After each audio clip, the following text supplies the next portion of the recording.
Good morning to all of you. आज हम लोग मुख्यतः एक महत्वपूर्ण विषय पर चर्चा करेंगे। That is a very very important topic for many examinations like UGC NET JRF and PhD exams, CRET exams and other exams like UP Higher Education Assistant Professor exam and in so many exams। Research methodology के अंतर्गत एक जो महत्वपूर्ण आपका विषय है वह है कि रिसर्च प्रक्रिया में प्राथमिक एवं द्वितीयक स्रोत क्या होते हैं, उनका इम्पोर्टेंस क्या होते हैं, उनके टाइप्स कितने हैं, उनका रेलेवेंस क्या है, इनके बारे में चर्चा करेंगे। सबसे पहले आते हैं हम लोग कि कोई भी टॉपिक आप लिखेंगे प्रोबेबली आपको खासकर जब PhD एग्जाम्स में एंड ग्रेड में लिखना होता है तो आपको लॉन्ग आंसर टाइप क्वेश्चन इसको लिखना होता है, तो वहीं से चर्चा करेंगे। अगर इस दिशा में देखें तो जो आपका सबसे पहले एक प्रियम्बल आधा टॉपिक होगा, किसी भी विषय को आप लिखें तो उसकी एक भूमिका होनी चाहिए जिसमें उसके कुछ इसेंस, कुछ महत्वपूर्ण तत्वों की आप चर्चा करेंगे। लाइक सबसे पहले कि प्रियम्बल में आप बताएंगे कि शोध प्रक्रिया 2 लाइन का, उस शोध प्रक्रिया के अंतर्गत स्रोत का क्या महत्व होता है, फिर आप चर्चा करेंगे प्राइमरी सोर्सेस एंड फिर आप चर्चा करेंगे सेकेंडरी सोर्सेस। तो अगर हम क्वेश्चन पे चलें तो जान देखते हैं कि शोध प्रक्रिया के अंतर्गत स्रोतों का महत्वपूर्ण महत्व है। शोध एक मानसिक प्रक्रिया होता है जिसके अंतर्गत हम it is just like the attitude of inquiry to inquire the knowledge, to inquire the truth of any subject, to extract out the truth।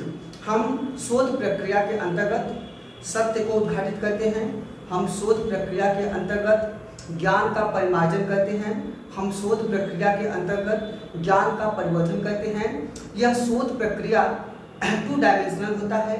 एक तरफ तो रिसर्च वह है जिसके अंतर्गत हम अभी तक जो भी ज्ञात है उन चीज़ों को, जो भी ज्ञान प्राप्त किया गया है, जो कुछ खोजा गया है या जाना गया है, उस ज्ञान की प्रतिपुष्टि करना, उस ज्ञान को रीऑथेंटिकेट उसको फिर से प्रमाणित करना, उसकी फीडबैकिंग करना और उसके बाद उस ज्ञान को नवीन ज्ञान के माध्यम से, नवीन ज्ञान की खोज करके उन नवीन तत्वों को उसमें समाहित करके उसको परिमार्जित करना, उसको परिवर्तित करना, उसका मॉडिफिकेशन करना, मॉडिफाई करना और उसमें नवीन तत्वों का समावेश करना होता है। इन शॉर्ट अगर ब्रीफ में कहें तो शोध एक ऐसी प्रक्रिया होती है जिसके अंतर्गत पूर्व में जो ज्ञान प्राप्त होता है, जो पूर्व में खोजा गया होता है, उन तथ्यों को, उन प्रमाणिकताओं को, स्रोतों को फिर से प्रमाणित करते हुए उसमें नवीन ज्ञान, विज्ञान, तकनीक आदि का समावेश करते हुए उसे और अधिक बहुपयोगी, उसे और अधिक परिमार्जित बनाने का प्रयास ही रिसर्च कहलाता है, जो कि एक मानसिक, एक बौद्धिक, एक तार्किक प्रक्रिया होती है और इसका स्वरूप जो होता है वह वैज्ञानिक होता है। ओके, अब आते हैं दूसरा महत्वपूर्ण तथ्य है कि शोध प्रक्रिया में सबसे महत्वपूर्ण जो है वह यह है कि इस शोध को किस तरह से संपादित किया जाए।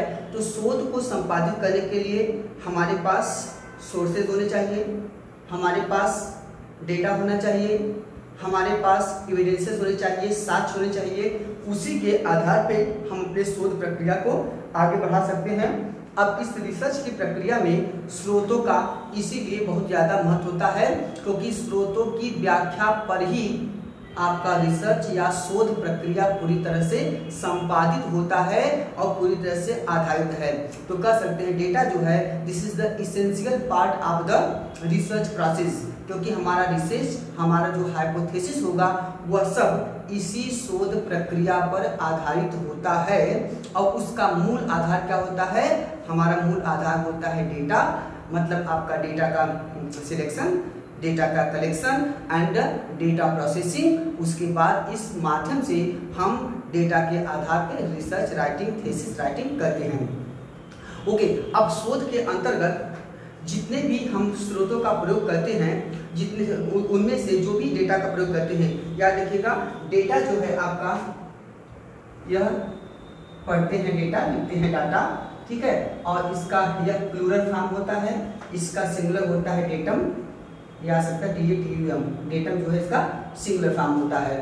ओके, अब इस शोध प्रक्रिया के अंतर्गत जितने भी हम सोर्सेज का प्रयोग कर रहे हैं, उन सोर्सेज को उनकी प्रकृति के आधार पे दो भागों में बांटा गया है। एक आपका है प्राइमरी सोर्सेज एंड दूसरा आपका है सेकेंडरी सोर्सेज। पहला है प्राथमिक स्रोत और दूसरा आपका होता है द्वितीयक स्रोत। प्राथमिक स्रोत पे आते हैं। प्राथमिक स्रोत जो होते हैं वो क्या होते हैं, अब सबसे पहले आते हैं प्राइमरी सोर्सेज पे। प्राइमरी सोर्सेज, आप लोग इसको कोड करते जाएंगे इन सब चीज़ों को, और 2-2.5 पेज आपका नोट्स अच्छा बन जाएगा, आप बेहतरीन लिख सकते हैं, ठीक है।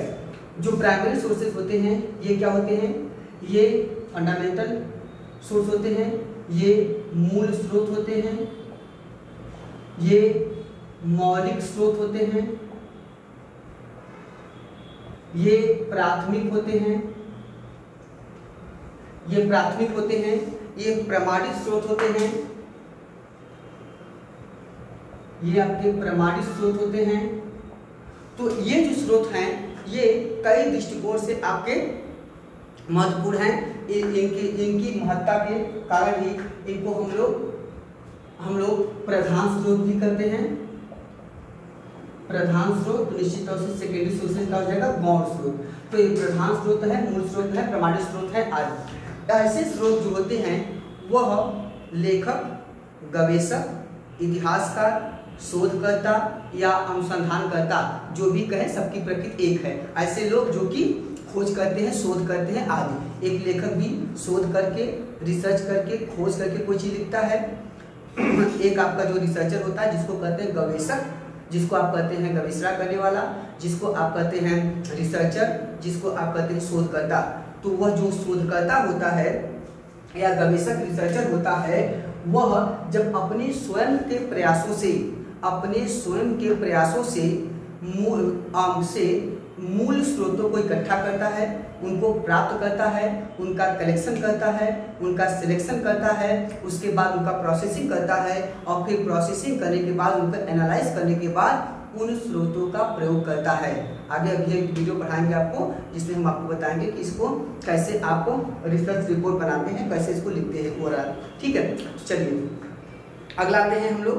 तो यह जो स्रोत होते हैं ज़्यादा प्रमाणित होते हैं, क्योंकि यह लेखक या गवेषक के स्वयं के प्रयास से लिखा जाता है, स्वयं के प्रयास से उसको खोजा जाता है, वह उसको जाके खुद एनालाइज करता है, खुद उन स्रोतों को खोजता है, खुद उनको एनालाइज करता है। तो इसीलिए शोध के अंतर्गत इन स्रोतों का अगर आप प्रयोग करते हैं तो आपकी शोध नैतिकता और जो आपका एक रिसर्च मॉरलिटी है, जो एक आपका रिसर्च इथिक्स होता है, वह अधिक ऑथेंटिक, अधिक ऑब्जेक्टिव एंड अधिक जो होता है आपका साइंटिफिक होता है ओवरऑल। तो हम लोग अब मैटर ये हुआ कि क्या कौन से स्रोत प्राथमिक होंगे और कौन से द्वितीयक होंगे।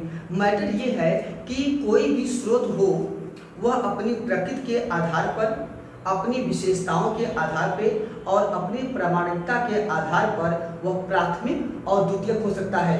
और कभी कभी ऐसा भी होता है कि एक ही स्रोत किसी के लिए प्राथमिक हो सकता है और वही स्रोत दूसरों के लिए द्वितीयक भी हो सकता है, ठीक है। तो इसीलिए इन स्रोतों का प्रयोग करते समय हमें आपको अधिक कॉन्शियस रहने के लिए बहुत ज़्यादा हम लोगों को उसके प्रति सजग रहने की आवश्यकता होती है।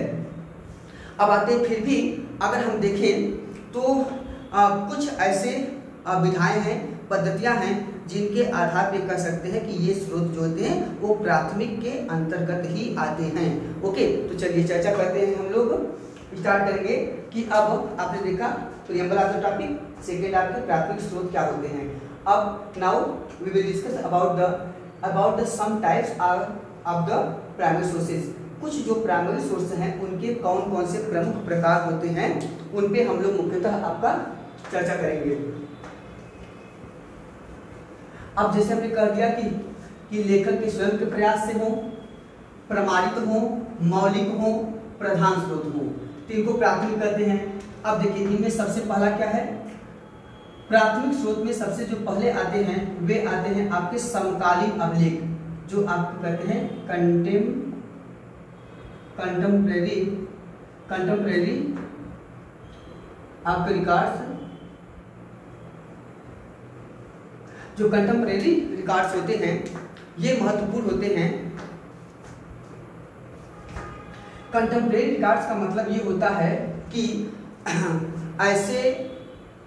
ऐसे अभिलेख मतलब डेटा, ऐसे रिकॉर्ड्स जो कि समकालीन समय में कंटेम्परेरी टाइम में लिखे जाते हैं, जो कि उसी करेंट एरा के होते हैं, करेंट टाइम के होते हैं, जिस दौर की हम बात करते हैं, इसीलिए ये काफ़ी प्रमाणित होते हैं। और उनमें जैसे ये एक ऐसा दस्तावेज होते हैं जो कि समकालीन और तत्युगीन विशेषताओं से युक्त होते हैं।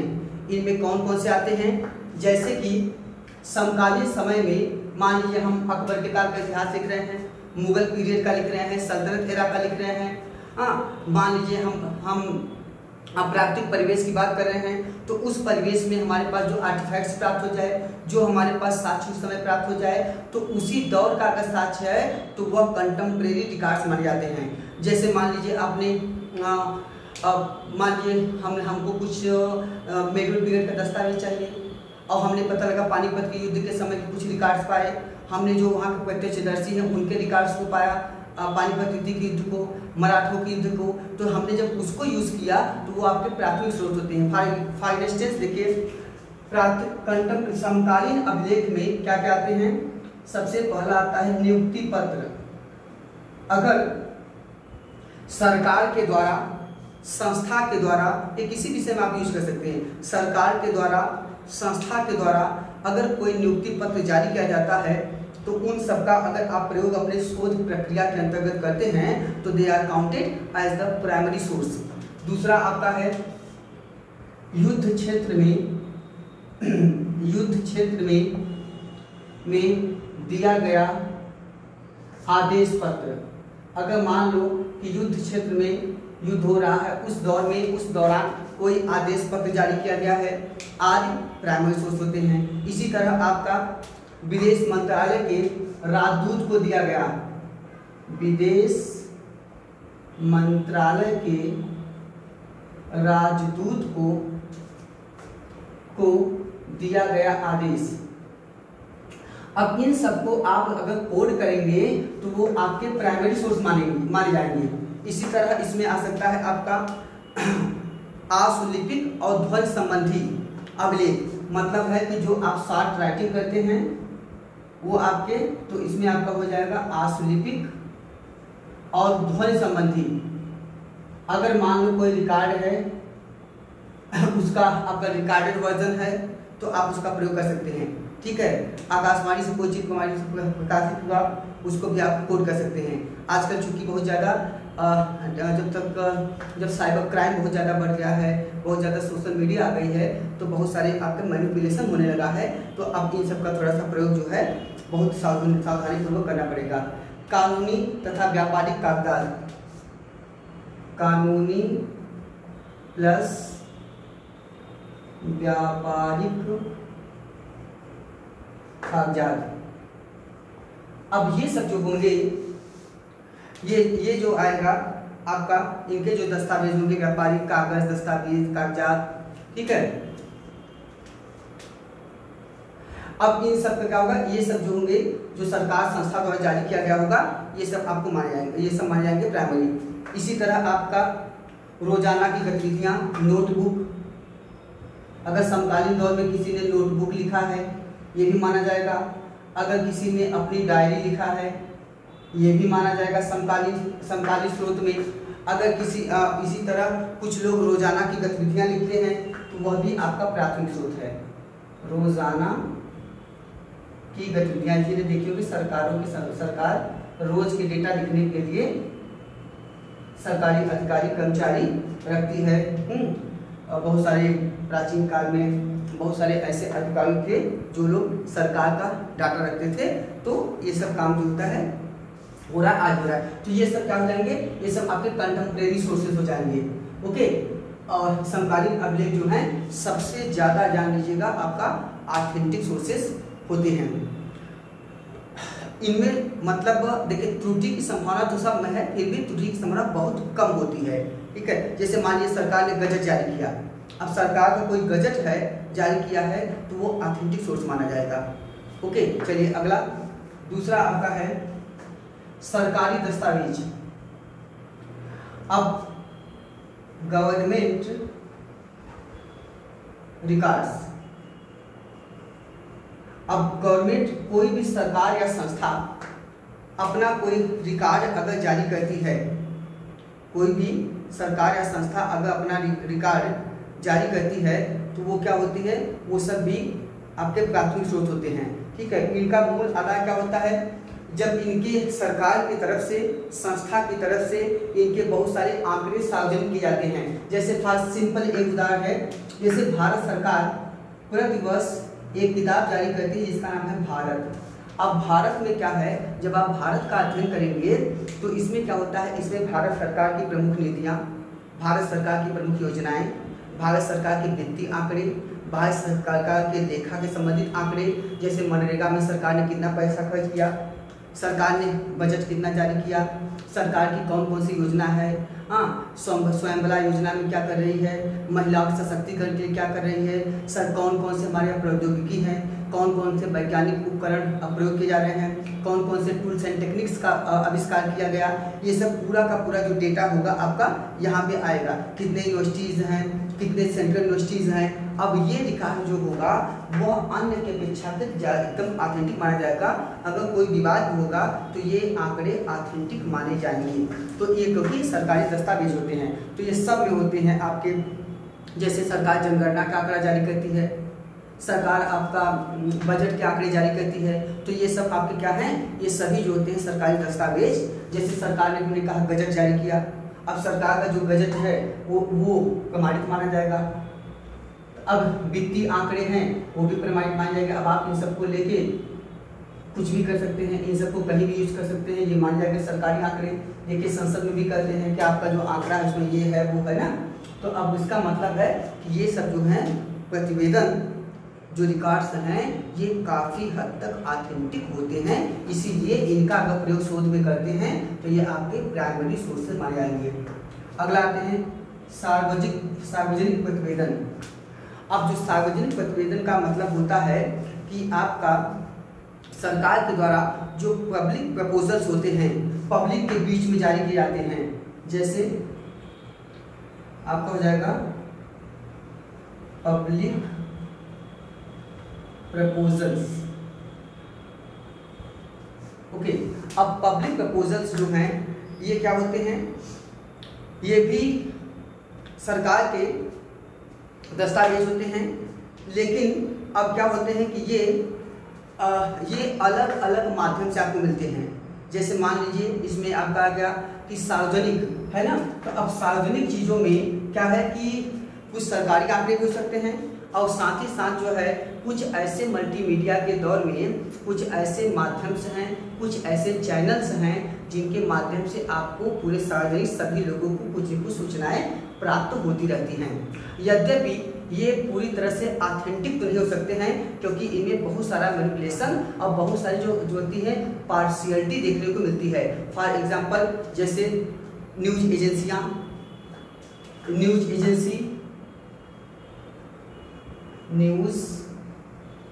एजेंसी, समाचार चैनल, न्यूज़ चैनल, आजकल तो आप देख ही रहे हैं चैनलों का क्या हाल है। ठीक, न्यूज़ चैनल हो गए। इसी तरह आपके बहुत सारे जो कहते हैं इसको पब्लिशिंग हाउसेस, मतलब आपका है प्रकाशकीय एजेंसियां, पब्लिशिंग हाउसेस।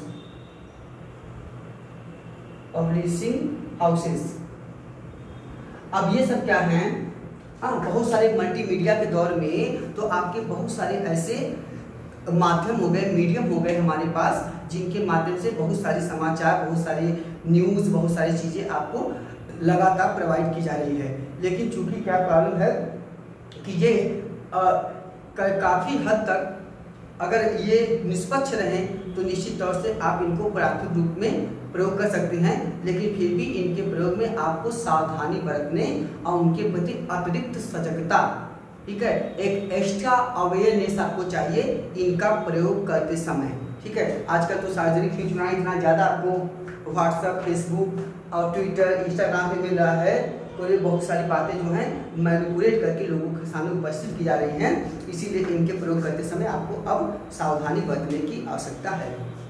ओके, तो अब आगे स्टार्ट करते हैं। प्रश्नावली के बाद अगला आपका आता है अनुसूची, जिसे आप कहते हैं शेड्यूल।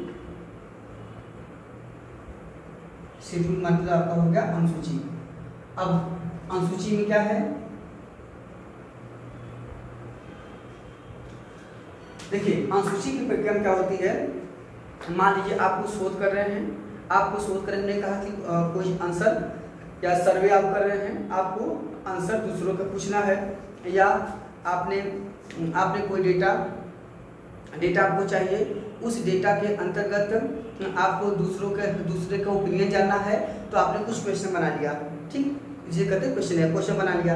तो हमने कहा कि प्रश्नावली के अंतर्गत याद रखिएगा, प्रश्नावली के अंतर्गत जो आदमी क्वेश्चन पूछता है, ठीक है, हमने पूछा, हमने आपको वो क्वेश्चन का सेट बना के आपको दे दिया, आप आंसर लिख के हमको देंगे, प्रश्नावली है। लेकिन अनुसूची में ठीक उल्टा है। अनुसूची में क्या है कि जब उत्तरकर्ता, याद रखिएगा, जब मतलब आपका कह सकते हैं प्रश्नकर्ता क्वेश्चन पूछे और उत्तर देने वाला उत्तर बताए, लेकिन लिखने का काम फिर प्रश्नकर्ता ही करे। मतलब मैं प्रश्न पूछूं, आप बोलते रहिए, मैं आपका उत्तर भी लिखूंगा, तो इसको कहते हैं आपका अनुसूची। तो प्रश्नावली, अनुसूची। अच्छा, अनुसूची का प्रयोग कहाँ करते हैं ज़्यादातर? अनुसूची का प्रयोग ज़्यादा करते हैं जब हम मंद बुद्धि के बालकों पर अध्ययन करते हैं, या हम किसी अनपढ़ व्यक्ति पे अध्ययन करते हैं, अनपढ़ जनजात पे अध्ययन करते हैं, या हम छोटे बच्चों पे अध्ययन करते हैं, तो हम ऐसे कंडीशन में इन सब का प्रयोग ज़्यादा करते हैं। ठीक है, तो आपको ये महत्वपूर्ण विधाएं, ये क्या होते हैं, ये आपके प्राथमिक स्रोत के अंतर्गत मानते हैं। साक्षात्कार, that is the very very famous method in taking the data। साक्षात्कार, इंटरव्यू मेथड तो आजकल सभी जान रहे हैं, खासकर प्रतियोगी परीक्षाओं में आपका सबसे ज़्यादा यूज होने वाला है। इसके अंतर्गत क्वेश्चन आप समझिए, तो इसके अंतर्गत एक प्रकार से ऑब्जर्वेशन, क्वेश्चनेयर, शेड्यूल जो है सब समाहित होता है। इंटरव्यू के तरह तरह के कई सारे प्रोसेस हैं। इंटरव्यू में प्रश्नावली की आ सकता है, समझिए है, कुछ आपसे कह दिए लिखिए, कुछ आप बोले वो खुद लिख रहे हैं, कुछ आपको वो ऑब्जर्व भी कर रहे हैं, तो उसमें सारी मेथड्स मिला दीजिए, इसे कहते हैं साक्षात्कार पद्धति, जिसके अंतर्गत अब टेलीफोनिक साक्षात्कार भी कहीं कहीं आजकल हो रहा है, आपका साक्षात्कार जो है जूम से हो रहा है, बहुत सारे हमारे पास मल्टीमीडिया, मल्टीफंक्शंस आ गए हैं, जिनके माध्यम से हम साक्षात्कार कर रहे हैं। तो ऐसे साक्षात्कार के भी अपने बहुत सारे टेक्निक्स आ गए हैं, लेकिन साक्षात्कार पद्धति जो है सबसे महत्वपूर्ण और सबसे ऑथेंटिक इनमें मानी जा सकती है। ओके, ये होगा। अगला आते हैं, एक और महत्वपूर्ण है जनमत एवं लोकमत, पब्लिक ओपिनियन। पब्लिक ओपिनियन का रिसर्च में आप किस तरह से प्रयोग करेंगे भाई? जैसे इनका प्रयोग कब होता है? जैसे जब आप पब्लिक अवेयरनेस करते हैं, आप रेफरेंडम करते हैं, हाँ, उसके बाद आप जब एग्जिट पोल लेते हैं, तो इनका बहुत प्रयोग होता है। इसे कहते हैं हम पब्लिक ओपिनियन। पब्लिक ओपिनियन, ठीक। अब इन सब का प्रयोग सर्वेक्षण विधि में हम इन सब का प्रयोग खूब करते हैं। हमको जैसे किसी सरकार की संभावना पर रिसर्च करना है, कोई चुनाव हो रहा है, हम उस पे संभावना पे, किसी पार्टी के संभावना पे हम शोध कर रहे हैं, किसी अन्य चीज़ों पे शोध करें जहाँ सर्वेक्षण की जरूरत है, तो वहाँ पे पब्लिक ओपिनियन हम ज़्यादातर देते हैं। और सबसे बड़ा, चुनाव से पहले जब हम जनमत सर्वेक्षण कराते हैं, ठीक है, हाँ, वहाँ पे इसका खूब प्रयोग होता है, जिसे आप कहते हैं रेफरेंडम, ठीक है, जिसे आप कहते हैं रेफरेंडम, पब्लिक ओपिनियन लेना। तो एक हो जाएगा तो जनमत संग्रह करना। जनमत संग्रह आप जब करते हैं, जनता से पूछते हैं, न्यूज चैनल वाले जा जाके पूछते हैं, तो ये क्या है, ये प्राथमिक स्रोत है ना, एक हो गया। दूसरा आपका होता है, एक आपका हो जाएगा पब्लिक ओपिनियन, और दूसरा आपका होता है exit poll. Exit poll IAS में क्वेश्चन आया है, एग्जिट पोल और रेफरेंडम में क्या अंतर है। तो एग्जिट पोल का मतलब ये होता है कि जब इसे कहते हैं निर्गत मत सर्वेक्षण, इसकी हिंदी होती है निर्गत मत सर्वेक्षण, ठीक। इसका मतलब होता है कि जब आप वोट देकर बूथ से बाहर निकलते हैं, उसके बाद जब न्यूज चैनल, न्यूज एजेंसियां, पब्लिशिंग हाउसेस, हाँ, अगर आके आपसे पूछती है कि आपने किसको वोट दिया, किसकी संभावना है, कौन जीत रहा है, कौन हार रहा है, तो चूंकि चुनाव वोट देने के बाद आप बता रहे हैं, तो वह सर्वेक्षण जो है उसको कहते हैं एग्जिट पोल। और अगर चुनाव से पूर्व आप बता रहे हैं तो वह आपका है पब्लिक ओपिनियन, ठीक है, जनमत संग्रह, एक प्रकार से रेफरेंडम। हाँ, तो आपका ये हो गया दो, पब्लिक ओपिनियन का महत्वपूर्ण लोकमत, पब्लिक ओपिनियन एक जैसा है। अगला आते हैं, एक और महत्वपूर्ण है विधा, जिसे आप कहते हैं लोकोक्तियां एवं लोकगीत। बहुत सारे हमारे पास शोध प्रक्रिया के अंतर्गत प्राचीन काल में, प्राचीन ग्रंथों में हमारे पास बहुत सारी ऐसे किस्से कहानियाँ, बहुत सारे हमारे पास कह सकते हैं कि अनुश्रुतियों में, जनश्रुतियों में बहुत सारी ऐसी बातें की गई हैं, बहुत सारी बातें लोक विस्तृत होती हैं, लोगों के बीच में प्रचलित होती हैं।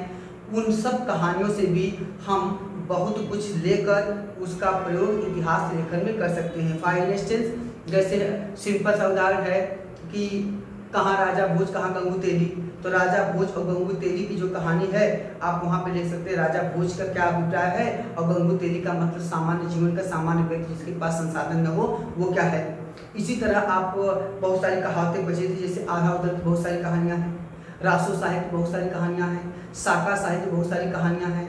हाँ, बहुत सारी, एक उनका एक बार फेमस स्टेटमेंट है चंद्रबदाई का, जब उन्होंने पृथ्वीराज चौहान के बारे में लिखा कि 4 बास 24 गज, अंगुल अष्ट प्रमाण, ताव ऊपर सुल्तान है, मत चूको चौहान। ये लोकोक्तियों की तरह एक बार फेमस हो गया। हाँ, वहाँ मत चूको चौहान आज क्या है, जस्ट लाइक द प्रोवर्ब, आपका एक प्रोवर्ब के रूप में प्रयोग होने लगा। तो प्रोवर्ब और जो आपका एक प्रकार से कह सकते हैं कि जनमानस के बीच में प्रचलित कहावतें के रूप में आ गया। तो ये जो हैं ये आपके महत्वपूर्ण हैं। अगला देखिए, फिर समझिए, ठीक है। तो आपका प्रोवर्ब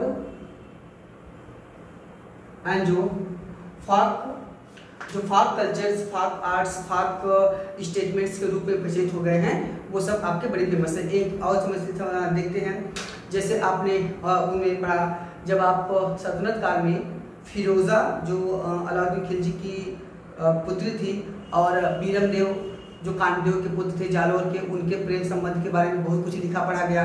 अब बहुत, ठीक है, जिसमें उन्होंने बहुत सारी कहानी बताई। उसमें एक राजस्थान में बड़ा फेमस लोकगीत है जिसको कहते हैं तज तुर्कानी चाल, हिंदुआड़ी हुई भी मैं, मारा भर भर कर भरतार और शीश न घूर सोनगरा। ठीक है, तो उसको वो कहानी बड़ा फेमस आई। बहुत सारी कहानियाँ आपका सोनी महिवाल कहानियाँ, उसके बाद आप बहुत सारी कहानियाँ जो सिटी फरहाद की कहानियाँ इतिहास में बड़ी फेमस हुई, लैला मजनू कहानियाँ। इसी तरह आप जब उनको पढ़ते हैं, सिंहासन बत्तीसी, हाँ, उसके बाद आपका बेताल पचीसी की कहानियाँ, तो बहुत, फिर आप जब आप उनको पढ़िए, विष्णुगुप्त को पढ़िए, जब उन्होंने विष्णुगुप्त ने जब उन्होंने पंचतंत्र की कहानियाँ लिखा, तो उनमें बहुत सारी बातें आपको मिलती, बहुत सारे मॉरल स्टोरीज हैं, बहुत सारे फेरी टेल्स के टाइप के हैं, तो उनमें कुछ न कुछ महत्वपूर्ण बातें भी आपको मिलती हैं। लेकिन चूंकि इनके प्रयोग में हमें आपको सावधानी बरतना चाहिए। विक्रम बेताल की कहानियों में बहुत कुछ है, हाँ, लेकिन उनके प्रयोग में हमको आपको इस बात का भी हमेशा ध्यान रखना चाहिए कि उनको लिटरेरी कंटेंट कितना है और कितना जो है वो ऑथेंटिक मान सकता है, तो एक अनुमान उसमें आपको मिल सकता है। तो इनके अध्ययन के लिए आपको थोड़ा सा बातें मतलब समझना भी चाहिए, क्योंकि बहुत सारी बातें जो अनुसूचियों और जनसूचियों में प्रचलित हैं, गाथाएं, नारा संशियों आदि में हैं, तो हर जो है चीज़ें ऑथेंटिक नहीं हैं।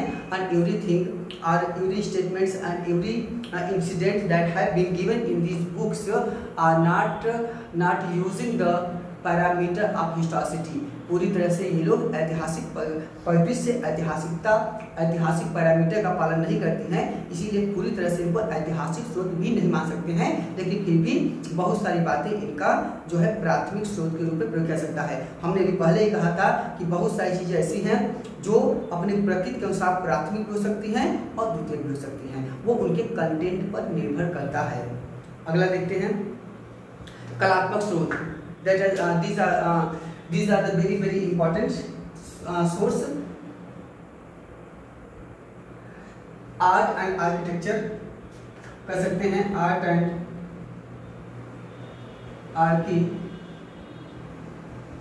आर्किटेक्चरल मॉन्यूमेंट्स कर दीजिए इसको, स्रोत से अच्छा शब्द है।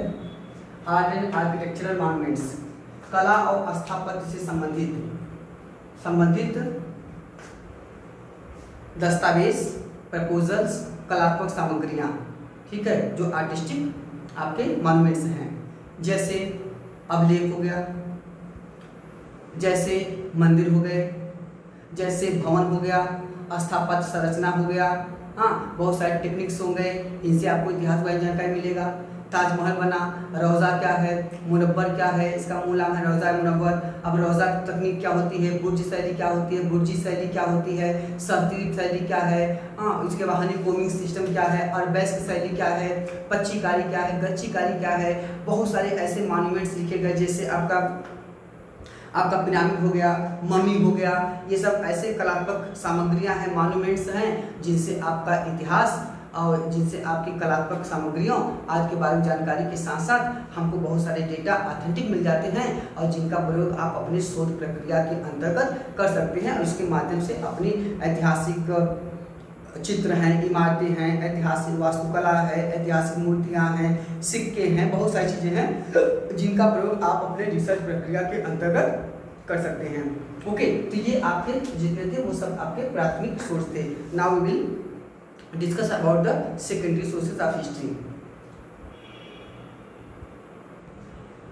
चलिए एक बार फिर अब चर्चा करेंगे हम लोग सेकेंडरी सोर्सेज की, कि शोध प्रक्रिया में द्वितीयक स्रोत क्या है और उनका क्या महत्व है। सेकेंडरी सोर्सेज या जिसे आप कहते हैं द्वितीयक स्रोत। द्वितीयक स्रोत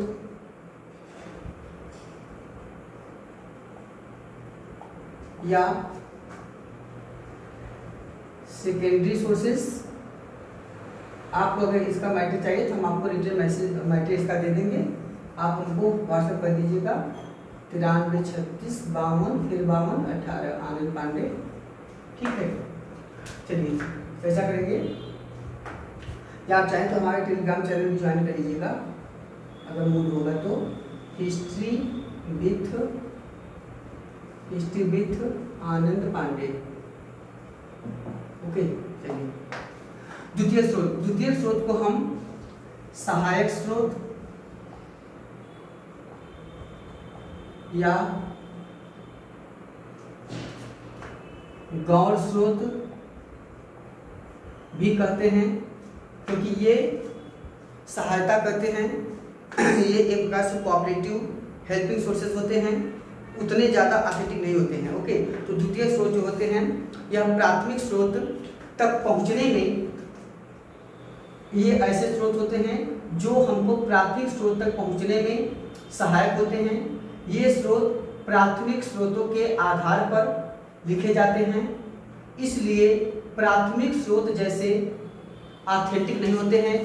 प्राथमिक स्रोत जहाँ लेखक, गवेषक, शोधकर्ता, अनुसंधानकर्ता या इतिहासकार की व्यक्तिगत उपलब्धि से संबंधित होता है, वह उसके इंडिविजुअल ऑब्जर्वेशन से संबंधित होता है, वह उसके व्यक्तिगत प्रयासों का प्रतिफल होता है। वही द्वितीयक स्रोत जो होते हैं वह प्राथमिक या मौलिक स्रोतों के आधार पर लिखे जाते हैं। जहाँ पे मौलिक या प्राथमिक स्रोत ऐतिहासिक स्रोत की मौलिक व्याख्या होती है, वहीं पर द्वितीयक स्रोत इन प्राथमिक स्रोतों का एक विचलित स्वरूप या विचलित साक्ष्य होता है, क्योंकि इसके यह क्या होता है, यह कई माध्यमों से हैंडओवर होकर आता है, इसीलिए इनमें बहुत सारी बातें जो होती हैं समाहित हो जाती हैं, बहुत सारी बातें जो होती हैं छूट जाती हैं, इसीलिए इतने ज़्यादा ऑथेंटिक नहीं रह जाते हैं। ठीक है, आगे।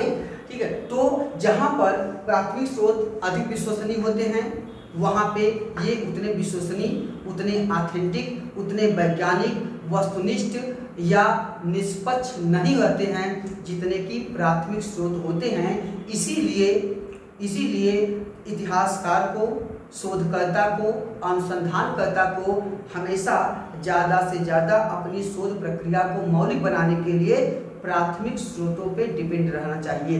तो प्राथमिक स्रोतों का हमको ज़्यादा से ज़्यादा प्रयोग करना चाहिए। फिर भी द्वितीयक स्रोत पूरी तरह से नंबर भी नहीं होते हैं।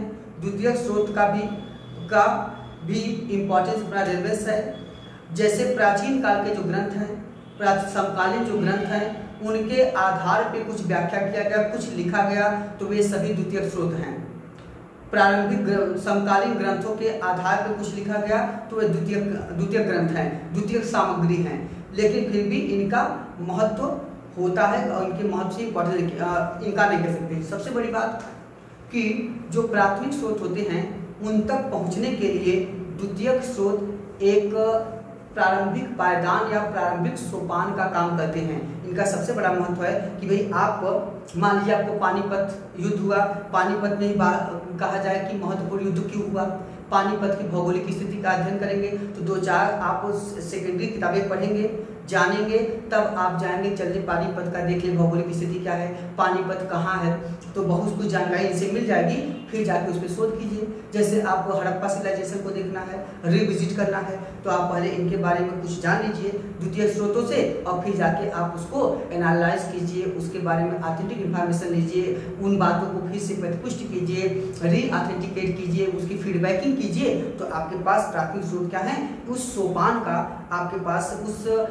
मार्ग आपका एक प्रकार से मार्ग प्रशस्त कर देते हैं आपको प्राथमिक स्रोतों तक पहुंचने का। तो ये इनका महत्वपूर्ण ये है, ये कई संदर्भ देकर आपको वहां तक पहुंचा देंगे, कई संदर्भ के माध्यम से आपके जिज्ञासा को बढ़ाते हैं, कई संदर्भों के माध्यम से आप में प्रामाणिक साक्ष्यों तक पहुंचने के लिए आपको सुगम बनाते हैं। तो ये इनका महत्वपूर्ण है। तो मतलब है कि द्वितीय स्रोत का भी अनुसंधान में महत्वपूर्ण स्थान होता है, यद्यपि ये प्राथमिक स्रोत की तरह विश्वसनीय, ऑथेंटिक, वैज्ञानिक, वस्तुनिष्ठ और निष्पक्ष नहीं होते हैं। फिर भी शोध प्रक्रिया में इनके महत्व से भी इनकार नहीं कर सकता है, लेकिन इनके अध्ययन में गहनता होनी चाहिए, तार्किकता, बौद्धिकता, लॉजिकल एस्पेक्ट, रेशनल एस्पेक्ट और एनालिटिकल एस्पेक्ट के माध्यम से आलोचनात्मक प्रवृत्ति और हमको गहनता से इनको एनालाइज करने के बाद ही इनका प्रयोग अपने शोध प्रक्रिया के अंतर्गत करना चाहिए। तो ये आपके हैं, तो इस प्रकार कर सकते हैं कि शोध प्रक्रिया के अंतर्गत प्राथमिक और द्वितीयक दोनों स्रोतों का महत्व है, लेकिन प्राथमिक स्रोत द्वितीय स्रोत की अपेक्षा अधिक ऑथेंटिक होते हैं और अधिक विश्वसनीय भी होते हैं। फिर भी दोनों का महत्व शोध प्रक्रिया के अंतर्गत पाया जाता है। दोनों का महत्व शोध प्रक्रिया के अंतर्गत है और इनसे इनके रिलेवेंस से हम इनकार नहीं कर सकते हैं। ठीक है, यहाँ तक हम लोग चर्चा के। नेक्स्ट वीडियो में हम लोग आगे चर्चा करेंगे रिसर्च प्रपोजल के बारे में। Thank you to all of you.